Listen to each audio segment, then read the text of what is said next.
The Noctua NH-U9S chromax.black is part of the new and highly anticipated CPU series of coolers from Noctua. Obviously, this is not a brand new air CPU cooler, but it is a brand new product that a lot of you have been asking me to review, so here it is.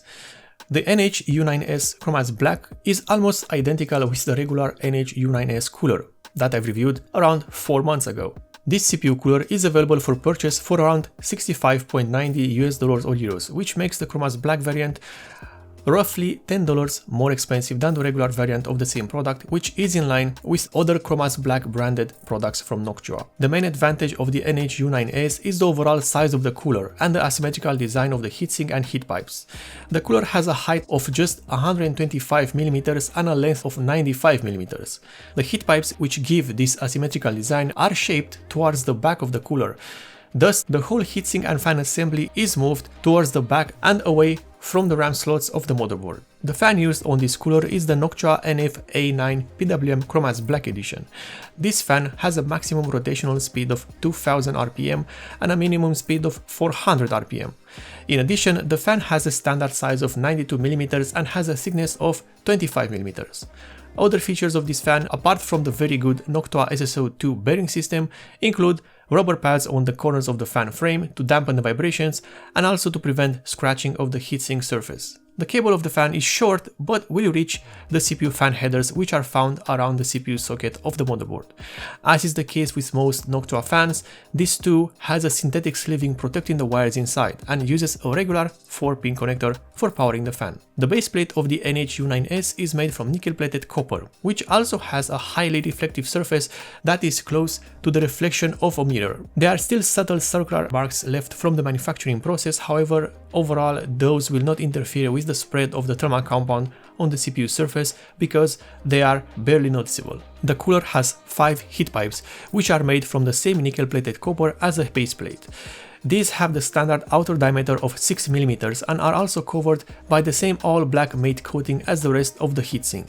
In addition, as is the case with most Noctua coolers on the market, the heat pipes are soldered directly to the other side of the base plate. This method ensures the optimal heat transfer between the top surfaces and also creates a long-lasting bond. The endings of the heat pipes are completely exposed, but thankfully these are machined to be symmetrical, which is a great thing to have from a design perspective.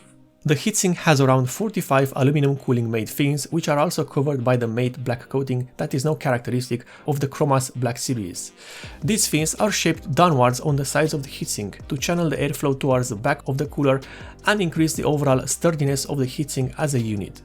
The accessory bundle is pretty good. All the components of the mounting system are individually packed in plastic bags. The cardboard box that holds everything together has a really useful diagram printed on the front side, which not only lists everything that is included with the NH-U9S, but also has basic diagrams of the components.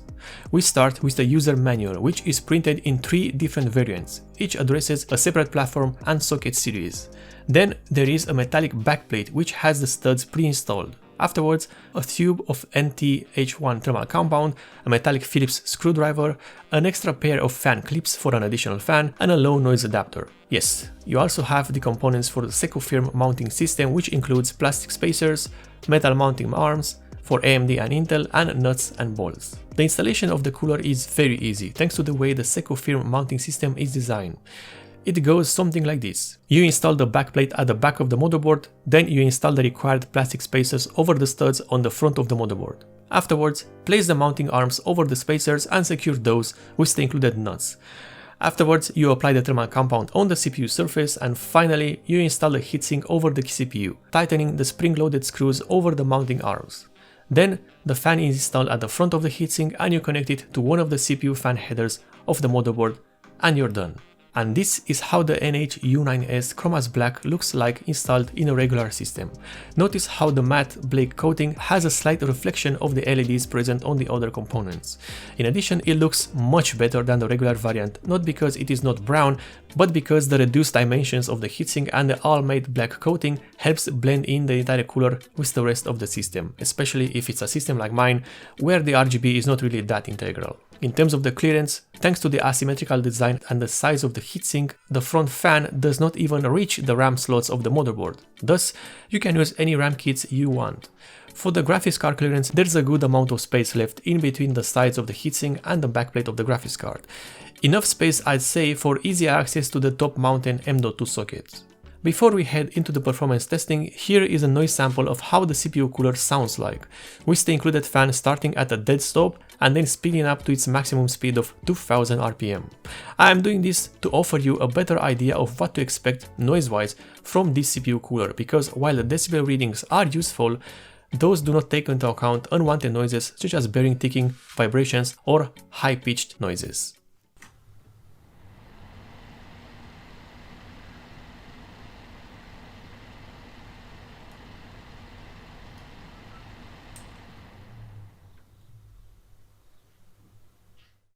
The maximum noise output reached by the Noctua NH-U9S chromax.black is 35 decibels, with the measuring device placed at the standard distance of 10 cm away from the system and the CPU cooler itself.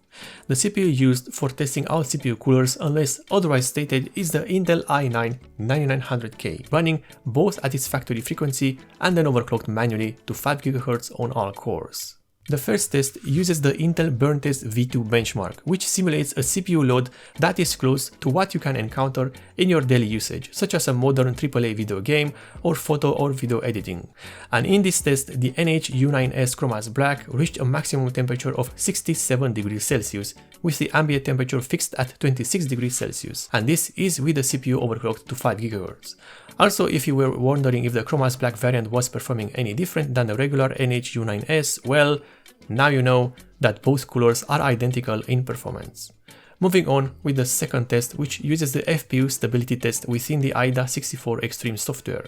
This places an unrealistically high load on the CPU, something which you will not encounter not even with video rendering. However, it is a good way to differentiate the CPU coolers, as such a high load will push its CPU cooler to its very limit. And in this test, the NH-U9S chromax.black reached a maximum temperature of 93 degrees Celsius, with the same ambient temperature fixed at 26 degrees Celsius. The Noctua NH-U9S chromax.black is just as good as the regular NH-U9S cooler, however it looks much better, and the bump in price with the chromax.black edition is worth it just from a looks perspective alone. The all-black matte coating is applied evenly on everything from the heatsink itself, the heat pipes, and the metal matte components of the mounting system. The fan is also using the same chromax.black color scheme. In terms of the performance, I will say the same things that I did when I reviewed the regular NH-U9S. This is a good and quiet CPU cooler that will work well with even an i9-9900K. However, overclocking such a high TDP CPU is not recommended, because as you can see, the temperature will get very close to the point where the CPU will start to thermal throttle. And to be completely honest, if you want to overclock an i9 CPU, then coolers such as the NH-D15 are your optimal choice apart from liquid cooling. The NH-U9S is, however, a good choice for a high-end gaming system, thanks to its performance and to its reduced dimensions, which will increase the clearance for both the RAM and PCIe slots of the motherboard. If you like this review, then you can perhaps consider subscribing for more, and also if you want to support the channel in a direct way, then in the description below you can find both the Patreon and the subscriber start pages.